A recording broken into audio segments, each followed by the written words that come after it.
کہ محمد صلی اللہ علیہ وسلم پر یہ الزام ہے یا اسلام پر یہ الزام ہے کہ محمد صلی اللہ علیہ وسلم کا اصل مقصد کیا تھا؟ کیا وہ مشرکینوں کو، کافروں کو مار دینا چاہتے تھے؟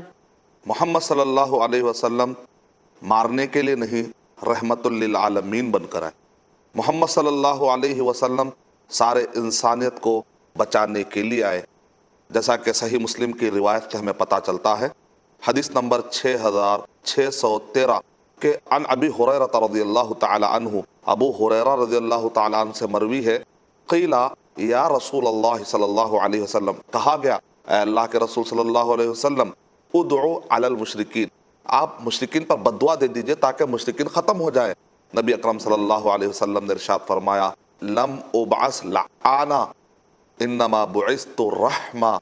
میں لعنت کرنے والا بنا کر نہیں بھیجا گیا ہوں، میں تو رحمت بنا کر بھیجا گیا ہوں۔ اس سے کیا پتہ چلا کہ نبی اکرم صلی اللہ علیہ وسلم پوری انسانیت کو قتل کرنے کے لیے نہیں آئے۔ اگر نبی اکرم صلی اللہ علیہ وسلم کافروں اور مشرکوں کو قتل کر دینا چاہتے تھے تو پھر فتح مکہ کے موقع پر پورا موقع تھا کہ ہاتھ میں تلواریں تھی، جاباز صحابہ کرام تھے، ایک اشارے پر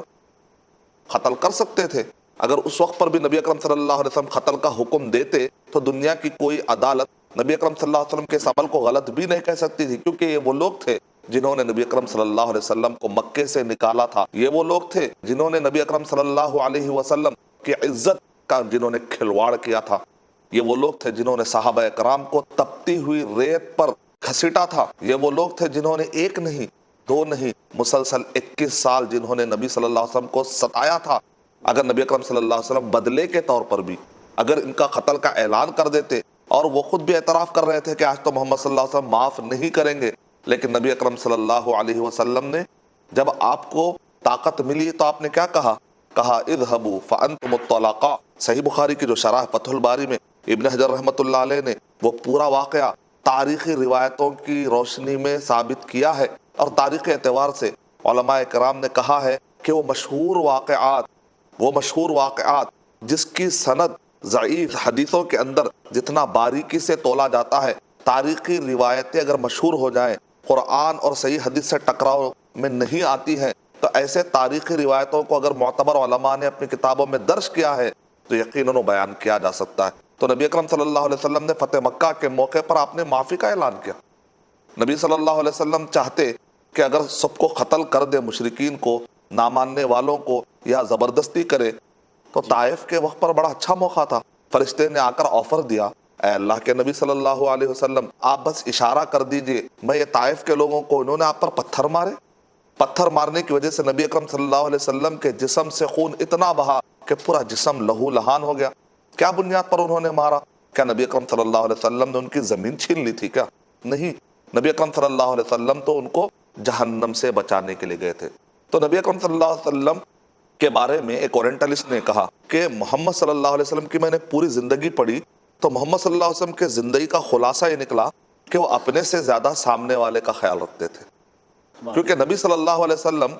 خود تو خون میں نہا رہے ہیں، سامنے والے پتھر مار رہے ہیں، لیکن فرشتہ آ کر آفر دے تو آپ آفر کو یوز نہیں کر رہے ہیں کہ ان کو بدلے میں مار دو، کہہ رہے ہیں کہ نہیں، مجھے اب بھی امید ہے کہ اللہ تعالیٰ ان کی نسلوں میں سے ایسوں کو لائے گا جو ایک اللہ کی بات کریں گے۔ یعنی محمد صلی اللہ علیہ وسلم اپنے خون کی، اپنے زخم کی خاطر یا اس کی فکر کرتے ہوئے سامنے والے کو نظر انداز نہیں کر رہے۔ اور اسی طریقے سے نبی اکرم صلی اللہ علیہ وسلم کا کتنا پیارا فرمان ہے، اگر اس پر بھی ہم غور کریں گے، صحیح مسلم کی روایت ہے، حدیث نمبر 5957 کے مطابق کہ نبی اکرم صلی اللہ علیہ وسلم نے ارشاد فرمایا، مثلی و مثلکم، میری اور تم لوگوں کی مثال ایسی ہے، انا آخذ بحجزکم، میں تمہارے پہلوؤں کو پکڑ پکڑ کر کیا کر رہا ہوں؟ کھینچ رہا ہوں، اور تمہارا کام کیا ہے؟ تم پتنگوں کی طرح گویا کہ آگ کی طرف جا رہے ہو، میں کیا کر رہا ہوں؟ انا آخذ بحجزکم عن النار، آگ سے بچانے کے لیے میں آیا ہوں، اور تمہاری مثال یہ ہے کہ تم اندھے بہرے ہو کر اس قرآن سے، حدیث سے دور ہو کر تم جہنم کے راستے پر جا رہے ہو۔ حلم عن النار، حلم عن النار، تم جہنم سے بچو، جہنم سے بچو، ہٹ جاؤ۔ یہ نبی اکرم صلی اللہ علیہ وسلم کا جذبہ، یہ حدیث ہے، یہ قول، یہ نبی صلی اللہ علیہ وسلم کی دعا، یہ فتح مکہ کی معافی، یہ نبی صلی اللہ علیہ وسلم کا جو طائف کے اندر کردار تھا، معافی کا اعلان تھا، یہ سب چیزیں ہمیں کیا بتلا رہی ہیں؟ نبی صلی اللہ علیہ وسلم کا صبر، نبی صلی اللہ علیہ وسلم کا حلم، بردباری، غصہ پی جانا، نبی صلی اللہ علیہ وسلم کی عفو درگزر کی یہ صفتیں یقیناً اللہ تعالیٰ نے قرآن مجید میں سچ ارشاد فرمایا ہے۔ سورہ انبیاء سورہ نمبر 21 کی آیت نمبر 107 کے اندر وَمَا أَرْسَلْنَاكَ إِلَّا رَحْمَةً لِلْعَالَمِينَ، اے نبی صلی اللہ علیہ وسلم ہم نے آپ کو سارے جہانوں کے لیے رحمت بنا کر بھیجا ہے۔ آپ کو لعنت والا یا قتل کرنا یہ آپ کا مقصد نہیں، اصل مقصد تو یہ ہے لوگوں کو جہنم سے بچانا، دنیا کی تباہی سے بچانا۔ وہ رحمان اور رحیم ہے، اس نے محمد صلی اللہ علیہ وسلم کو رحمت بنا کر بھیجا۔